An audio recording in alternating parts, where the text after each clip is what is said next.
Liyaɓe fuuta ko yimɓe mawɓe ɓe hooliɗen en hoynatama aybinen pooma waɓen. Waliyaɓe fuuta ko yimɓe mawɓe ɓe hooliɗen en hoynatama aybinen pooma waɓen. Waliyaɓe fuuta ko yimɓe mawɓe ɓe hooliɗen en hoynatama aybinen pooma waɓen. لله الذي نزل فرقان على عبده ليكون للعالمين نذيرا والصلاة والسلام على رسول الله وعلى آله وصحبه أجمعين. هذا يفوت كدفتر من دو ويتند العقيدة الطحاوية لإمام أبي جعفر الطحاوي الحنفي رحمه الله. تشرنوجو والتي دو مفتد مؤنن مجيا تشرنو بي منتت بين سبو مفتغول غاند هيودي فنوجي هيودي هيمو لولي كعلماء الحديث عندما كانوا لولي كعلماء الحديث كعلماء التوحيد كعلماء الفقه هاي ان جانجي ترجمه مكو هند ان شاء الله ان جانغاي كدفتر مكو كتوبره تشاباناي اني هادو نيكو وندي يوتده كو في هيغول الله سبحانه وتعالى اني هيغول الله سبحانه وتعالى كادونا دو كو مستحيل غدو واتا هيدي الله سبحانه وتعالى كان الله سبحانه وتعالى awawatamo hiide do ɗum ko goo ɗiɗi ene ɗa wawi mo hiide e nder koyɗol hay sa hi'i goɗɗum ayni ko Allah non ka koyɗol andu wona kanko laysa ka mithlihi shay wa huwa samiul basir. Allah subhanahu wa ta'ala hi'ota ko kannato jonnon ceernoɓe ma saha maɓɓe tigiri powɗodiri ene nulaɗo fewdoɓe seynino dow ga fewdoɓe royrunoɓe seyni dow ga ɓe hiɓoyno Allah ka ɓe hiɓoyano Allah kala daali ɗon walaqad ra'ahu bil ufuqil mubin. Allah subhanahu wa ta'ala kañum kadi daali ni ma zaga al basaru wa ma taga. Seydina Ibnu Abbas ɓe maaki wondema ka nulaɗo sallllahu alayhi wa sallam seynino ka kammu jonna juɗɗe ɗen jowi ɓe hiɓoyno Allah subhanahu wa ta'ala.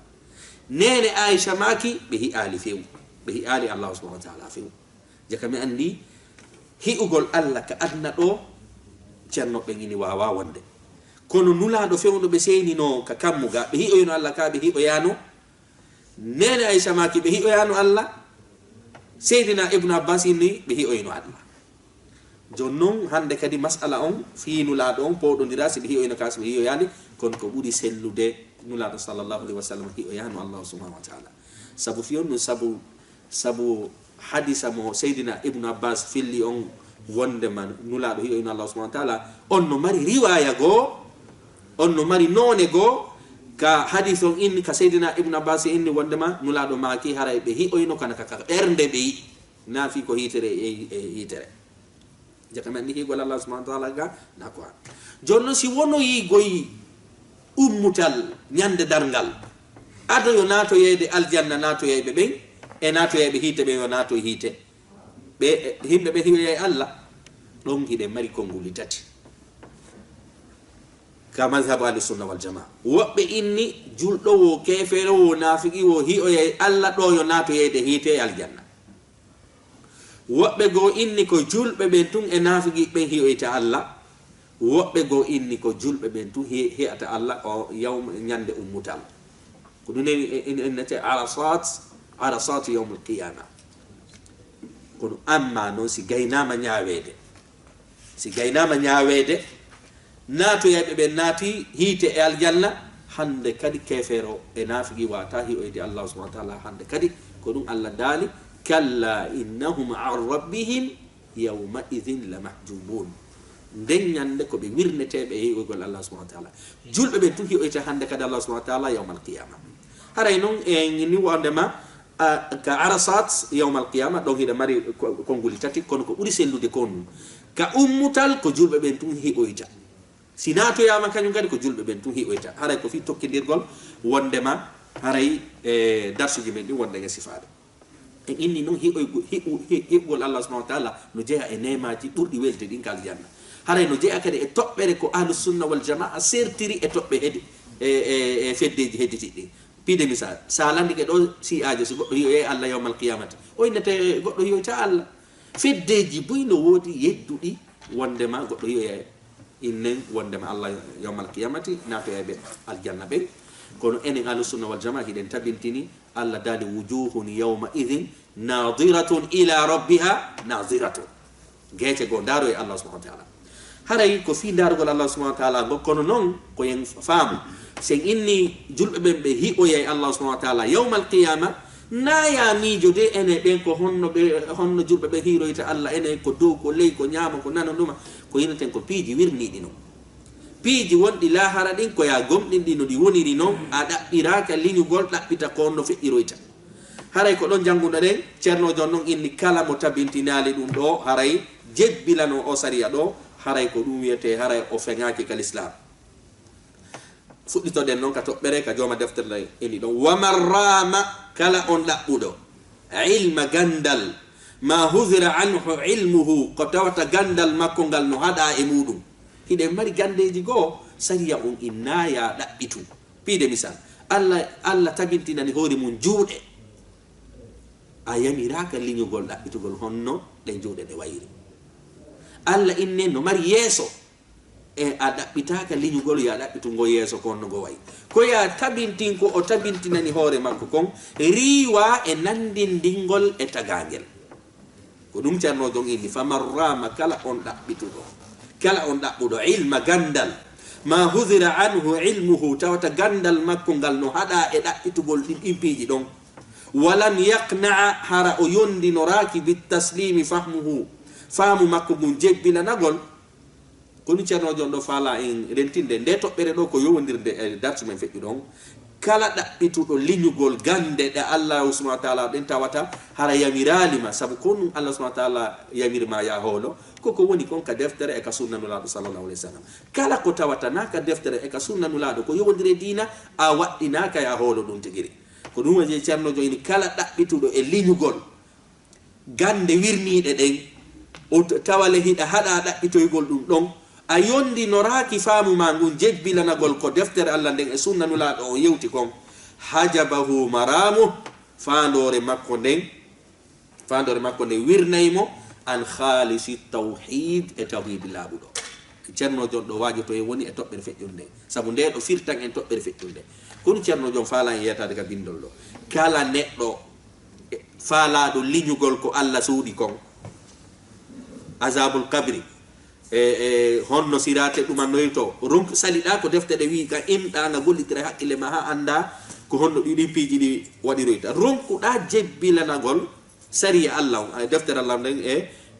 inne ngo wondema e sunnanula ɗon o inni fandore ma nden no wirnete e heɓugol tawhidi laaɓuɗo siki kala ukkuɗo e liñugol ko deftere nden e sunna suuɗi kon haray ayɓata tawhidi laaɓuɗo ko ɗum woni hajabahu wirnaymo maramuhu fandore makko nden an khalisi tawhid e tawhidi laaɓuɗo timmuɗo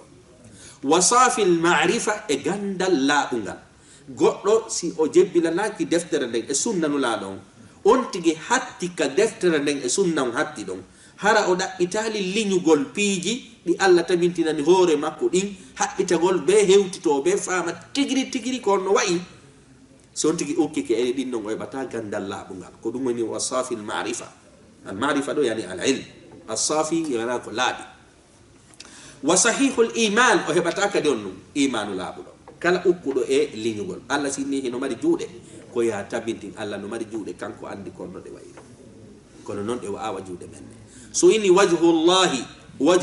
yeeso allah ngo naya innu wandema ene allah e kala ko mari yeeso no hani heɓo koyɗe kala ko heɓi koyɗe allah no waywa goɗɗo sa ko ɗum ceerno joni wo sa ukkike e liñagol ɗin ɗon piiji ara taw yinma boni ko ya tabintin ko o tabintinani hoore makko kon o inni wondema himo mari yeeso himo mari juuɗe himo mari ɗum ɗo himo mari ɗum ɗo kala ko deftere nden e sunna on tabintini sifa e nder sifaji allah ni subahana wa taala ko ya tabintini ɗi tabintina halfere nden tabintina ɗuma e riwa ɗaɓɓitugol ko honno wayi ceerno jon inni fa yatazabzabu o ruttinno bayna al kufri wal iman hakkude kefarankaku e limanankaku ceerno jon inni ɓe maki ka deftere ɗo kala ukkiɗo e liñugol ɗaɓɓitugol ko ɗum allah daali wa amma alladina fi qulubihim zaygun fayattabi'una ma tashabaha minhu ibtigaa alfitna sa ɗaɓɓiti ayni a liñay ɗin piiji ɗo hara ala te ko wiyete fitna ceerno jonnini ko fitna hombo attotoɗa heɓude hande kadi a rutti notto hakkunde keferanka ko iman wonde tawa ko julɓe ɓen tawtuɗa wonde tawa ko hefreɓe ɓen tawtuɗa wonde par ce que bindol walingol wo ayna ɗum ɗo ko hunde wirninde kono min mi etoto haqqillanne hewtito hande kadi noon ukkoɗa e liñugol piiji wonde tawta hefreɓe ɓen wonde tawta julɓe ɓen ko ɗum alqura ceernojo ini fa yatazabzabu on tigi ruttinno baynal kufri wal iman hakkunde keferanka ko e gomɗinal wattasdiqu wattasdiqi wattakdibi hakkunde gomɗingol e yeddugol wal iqrari wal inkari e hakkunde on ɗum e hakkunde irritagol e yeddugol muwaswasan hara ko o sowon sinaɗo ta'ihan wembiɗo shakkan sikkitiɗo la mu'minan wona gomɗinɗo musaddiqan hoore no yamirano wala jahidan wona kadi yedduɗo mukazziban fennuɗo bimana ye ceernojo ko faala inno kala liñuɗo e sifaji Allah ɗin ɗaɓɓitugol bimana inna wonde ma no faala andude kala ko Allah daali kanko o wafama sabu hiɗe mari ayeji Allah ɗen e hadisaji nulaɗo ɗe hiɗe mari noneji ɗiɗi ɗa mari laaɓuɗe pos ɗa mari jilɓuɗe ɗen noon ko laaɓuɗe ɗen firtata jilɓuɗe ɗen na ya jumpuka jilɓuɗe inna a ɗaɓɓitay ko honno wayi ko ɗum ceernojo woni e yata sina ɗum ay ɓayi a nawnare ruttirettunago hakkude kefranka ko iman hakkude kañum kadi wona neɗɗo marɗo innen waswasa bimana sowon sinare wona sikkitiɗo wona yedduɗo ceernojo noon ɓe maki wala yasihu imanu birru'yati imanu on sellata ka hiɓugol Allah subhanahu wa ta'ala li ahli daril salam himɓe natoyayɓe aljanna ɓen liman i'tabaraha minhum biwahmin kala on sikkuɗo wondema hi'oygol Allah subhanahu wa ta'ala ɗum ko miijo wi waham ko ɗum bimana ko miijo kala sikkuɗo hi'oygol Allah subhanahu wa ta'ala yawmal qiyamati ko e nder miijo feƴƴata ma haray sen inni goɗɗo hi'oye Allah subhanahu wa ta'ala haray emen mbadinimo ceernojon inni kala jogiiɗo ɗen haqqille ɗon haray iman makko on timma aw ta'awwalaha bi fahmin ma on tigi haɓɓiti firtiray halfere nden ko yaadi e faamu makko ngu sabu ɗum ɗon kadi ene mari Allah inna wa jaa rabbuka jeyɗo ma on ara inna no si tawi woni Allah woni arowo haray himo waywa goɗɗo haande ɗum ɗon bonniten halfere nden innen wa jaa amru rabbika yamirore Allah nden ara Allah noon kañum innali amru ko inni ɗum ko wa jaa rabbuka ko ɗum ɗon woni hon ko noon te ta'wil ko ɗettugol halfere nden ha gasa ittande e mana mayre on naɓa jonnande mana goo fi innugol si tabintini nden ɗon halfere haray nandini ni Allah subhanahu wa ta'ala e ko wiyete tagangel jakanandi ɗum ɗo fof ko nambaraji aranum ɗum nambara aranum ɗum oyni imanu timmata sikkuɗo wondema on tigi hiyoyayɓe Allah ɓen no hirtamo noon kono goɗɗo hirta goɗɗo oyni ɓen no heeɓi a nambara sabu ɓen ɗon nandindini Allah e goɗɗo kono noon kadi innuɓe ɓen kañum kadi goɗɗo wawoyta hiide Allah ɗetti halfere go ɓeyditi fi dogugol halfere nde bonni halfere nde Allah tabintinani hoore mum nden ɓen ɗon kañum kadi yolloyke e ko wiyete nambara is ta'wilu arru'ya sabu firtugol yewtere nden tabintingol yewtere nden bi tarki ta'wili ko tertagol bonnugol halfere nden wa luzumi taslimi e waɗɗagol jebbilagol wa alayhi dinul muslimin ko e ɗum woni dina julɓe ɓen wa ta'wilu kullu ma'nan yudafu ila rububiyya sabu innugol ɗo wa ta'wilu kullu ma'nan yudafu ila rububiyya ɗo ko jumla i'tiradiyya ko haala ɓisa e nder haala haray mana haala kanko ɗum id kana ta'wilu arru'ya firtugol hi'ugol ngol wa ta'wilu kullu ma'nan yudafu ila rububiyya e kala kañum kadi sifa mo Allah tabintinani hoore mum seke ceernojo ko ɗum o faala on yiyatade ɗo fiyanomo ɓeytadingol bindol ɗo ko yeytagol ma wata sikkutum haray ko hi'ugol Allah ngol wonɗen e yewtude fi muɗum seke ko hi'ugol Allah ngol tumi rentoto e innugol goɗɗo hiyo e Allah ma ɗum annoyto ko sifaji ɗi Allah tabintina ɗin fof hoore muɗum si Allah ini ko o nanowo ko ya tabintin ko o nanowo honno mo nanirta ko kanko andi ko hi'owo Allah si inni basir ko hi'owo ko ya innu ko hi'owo himo mari gite ko honno o ɗe woni o anda ko ceernojo ko ma inno kala piiji ɗi Allah kala inɗe e sifaji ko Allah takkide makko ko ya tabintin halfere nden riwa an e andugol sabu haqqille maɗen anno hatti yite maɗen hatti noppi maɗen hatti naya bonnu halfere nden fiyo yaadu e faamu mango ko ɗum ceernojo woni en ko ɗum onen ɗo wo hi'ugol ngol haray firtugol ɗe kalfe ɗo ko bi tarki ta'wil ko tertagol bonnugol halfere nden tabintina nde salonde bonnude wa luzumi taslim e waɗɗagol jebbilagol si Allah inni hino margite ko ya inni himo margite jebbilaɗa ene nden ɗo ñawo e riwa andugol ɗum so inni wandema sami'un ko o nanowo ko ya tabintin nanɗe riwa ɗaɓɓitugol kono way wa alayhi dinul muslimin ko e ɗum ɗo julɓe ɓen tabituno e mum haray o gollitirgol philosophie ara ɗaɓɓita innano Allah ko onno way no kono way sa okki keɗin piiji hara ceernojo ini majji ceernojo no ini wa man lam yatawakka nafiya kala mo woɗɗitaki riwugol ko Allah tabintinani kon hoore muɗum wa tashbiha o woɗɗiti kadi nandindigol Allah subhanahu wa taala e tagore nden zalla haray on tigi majji kala natuɗo e o yiɗo ko nawnaji ɗiɗi ceernojo on sifiɗo annafi wa tashbih annafi wa tashbih zalla haray on tigi majji few wa lam yusib at-tanziha haray on tigi heɓali on tigi hawrodirali ko wiyete laɓɓinangol Allah subhanahu wa taala dewal ngal laɓɓinanamo sifaji makko ɗin bi mana haray on tigi laɓɓinanali Allah subhanahu wa taala ka tawhid ka gotindingol mo ceernojo on noon ɓe maki fa inna rabbana jalla wa ala sabu jeyɗo en on mawsufun ko o siforɗo bi sifatil wahdaniyati sifaji goɗa bimana Allah subhanahu wa ta'ala kanko tun sifori ko o goto qul huwa Allahu ahadun ahad ko woni al wahdaniya gotidingol gotindinal Allah subhanahu wa ta'ala no sifori sifaji makko de on gotindinal bimana kono ceerno jom faala yan famugo si Allah inni ko o sami'un ko o nanowo ko ya tabintinammo nande kono kanko noon no o nanirta noon nano nanirta on nen de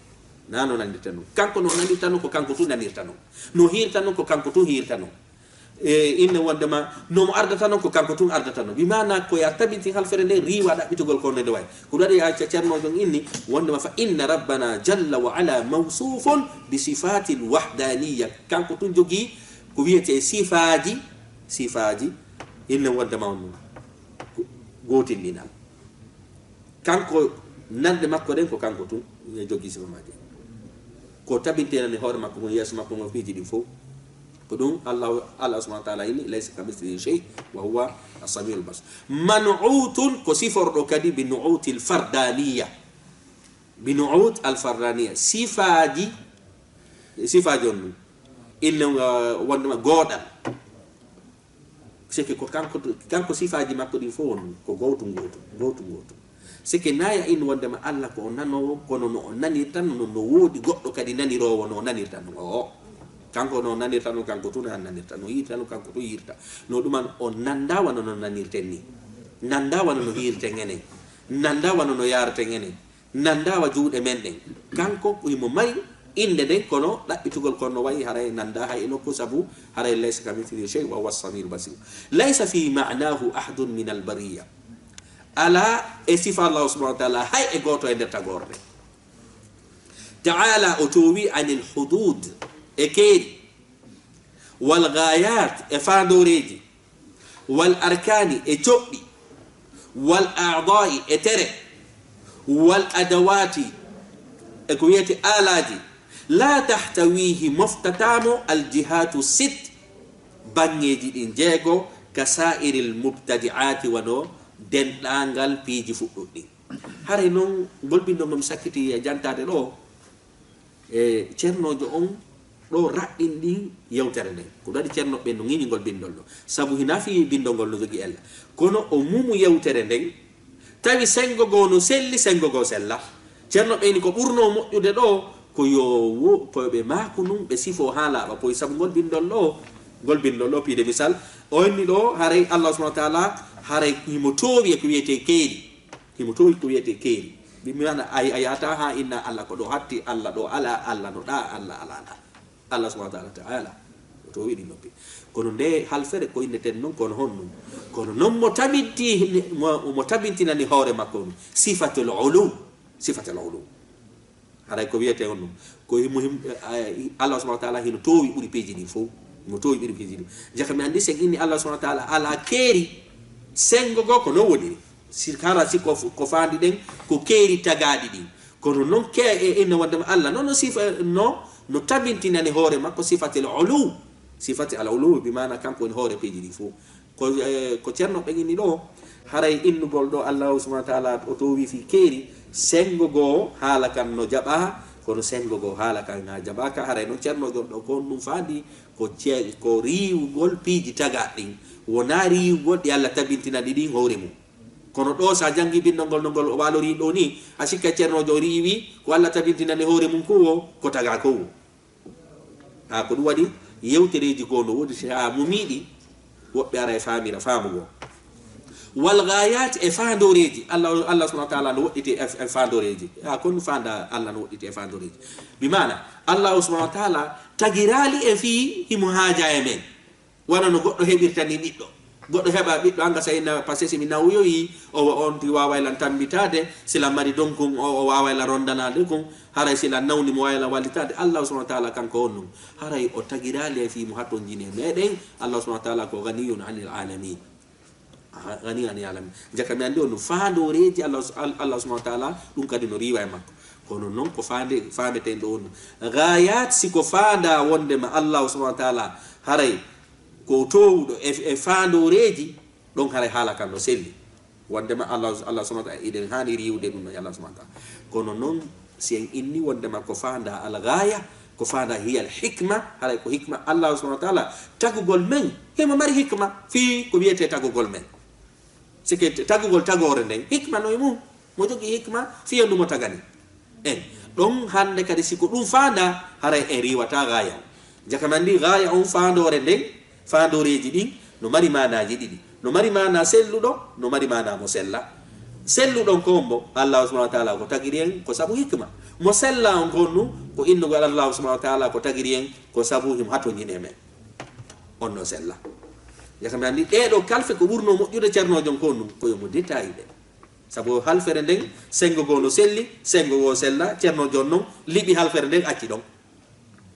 joni noon ceernoɓe arɓe ɓen sakkitorum ɓe indi ceernojon ko fandi ɗo ko tellen makko moƴƴa kon ko moƴƴi kon ceernojon winduɗon nde deftere ɗo Abi Jafar Tahawi himo andira tabintingol ko Allah tabintinani kon hoore makko ko ɗum waɗi ko ɗetteten ɗe kalfe ɗo e ruttay ɗe wondema ka fandore ko riwi kon hande kadi tabintinen ko Allah tabintini kon hoore mum wal arkan Allah subhanahu wa ta'ala kadi no riwi hoore mum ko wiyete coɓɓi sabu kala kay simini yew ka ɗuma soɓɓudu suuduɗa jakamandi soɓɓudu ɗum ko juz'un min al mahiyya min al haqiqa inna wondema min al haqiqa jakamandi simini ka soɓɓudu suudu ɗo haray hande kadi lu soɓɓudu ɗo konto ɗum woni kaka nder suudu hara suudu no jandi ɓuri ɗuma soɓɓundu Allah subhanahu wa ta'ala noon ɗum no woɗɗite ɓiɓɓiji sike sellata yay noon Allah ko ɗo tum hikkori ka soɓɓudu ɗo walaɗa ko ɗum noon ceerno jon rewi riwgol ko wiyete innen e ɗuma coɓɓina wal a'da Allah subhanahu wa ta'ala kañum kadi ara ceerno jon inni imo towi e ko wiyete jogagol tere ɗo kañum kadi noon koye innon ɗum ko tere on nde haray ko tere ɗe tawata Allah subhanahu wa ta'ala tabintinali hoore mum kono ɗe o tabintini ɗen hoore makko sabu o inni yadullahi jungo Allah o inni wajhullahi yeeso makko noon jaka mi andi on ɗum himo mari ko wiyete wajh yeeso himo mari jungo kono noon koya riiw andugol riiwa tabintina halfere nden riiwa e ɗaɓɓitugol kono no wayi haray ceernojon ɗo ko faandi ko tereji taway ɗi ɗi Allah tabintinanal ɗin hoore muɗum ko ɗin ceernojon riiwi ɗo wal adawat kono inete adawat inna wadam alaji bimana Allah subhanahu wa ta'ala waɗirta hunde fi heɓugol nafa ma o waɗirta hunde fi wata lorra heɓumo ɗum noon kañum kadi Allah subhanahu wa ta'ala no woɗɗitinno la tahtawihi moftatamo jihatu sit bangeji jeegoɗi ko ɗum woni bangeji jeegoɗi bimana yeeso ɓaawo ñaamo nano dow ley ko ɗiɗo jeego ina mari dow e ley yeeso e ɓaawo nano e ñaamo ɗi bangeji jeegoɗi o Allah subhanahu wa ta'ala sifora enen noon hiɗen sifori ɗi awawata hiide ɗo goɗɗo hoɗuɗo ka nder anna ɗo tawata hina ka sengo nano mo woni wona ka sengo ñaamo wona dow o woni wona ley o woni wona yeeso o woni wona ɓa o woni ɗum wata kono allah subahana wa taala kanko woni noon la tahtawihi moftatamo jihatu sitta bangeji ɗi jeego ka sa'iril mubtadi'ati wano denɗangal fuɗɗuɗɗi ɗin fop no natori e ɗi piiji jeegoɗo sa yiɗo fello koyma fello ngo ngo wona yeeso ma ngo wona ɓawo ma ngo wonira ka nano ma ngo wonira ka ñaamo ma ngo wonira dow ma ngo wonira ley kono a watayi noon ɗum fello ngo natora e ɗiɗo piiji fof allah subahana wa taala noon a kanko mo sifara ɗiɗo piiji inchallah ko ɗo wonde hattude ka raɓɓinɗingol yewtere nden haray ɗum ɗo fof ko fi tentingol ko yewtuno ɗen ka datu no feƴƴiɗo wondema ahlusunna wal jamaa no jeeya e masala moɓe weddoditata ko kamɓe tun jogui ɗum ɗon ko waɗi no jeeya e mandeji nandirta goɗɗo ko sunnajo landomo ene so goɗɗo ma yoyi natoyi aljanna o yoyi allah ka o yoyita so on tiguinnima haray goɗɗo yoyita allah subahana wa taala natoɓe ɓen aljanna andu haray sikko tawi woni mo nodditaɗe ahlusunna haray ahlusunna makko yagal ngal no manki saabu haray nde ɗon toɓɓere no jeeya e toɓɓe tawayɗe hara ahlusunna wal jamaa no hertori hara inchallah darsu men aro on en jangga toɓɓere heyre janngugol fi mi'raj on bimana no nulaɗo royranno ƴawna dow ga alquran o ini subhana alladi asra bi abdihi ha o ini min almasjidi alharam ila almasjidi al aqsa hara inchallah ko ɗum ɗo woni darsu men on hara la hatta ɗo inchallah wassalamu aleykum wa rahmatullahi wa barakatuh ko ɓe yimɓe sunna ka finde maɓɓe nde annduɗa hino senni allah e ɓanndu ma wa'ugol wa men waliyaɓe fuuta ko yimɓe mawɓe ɓe hooliɗen hen hoynatama aybinen goma wa men gomɗimɓe godal jaati allah e inɗe mum e sifaji mum jumpali haali ko wembi en waliyaɓe fuuta ko yimɓe mawɓe ɓe hooliɗen hen hoynatama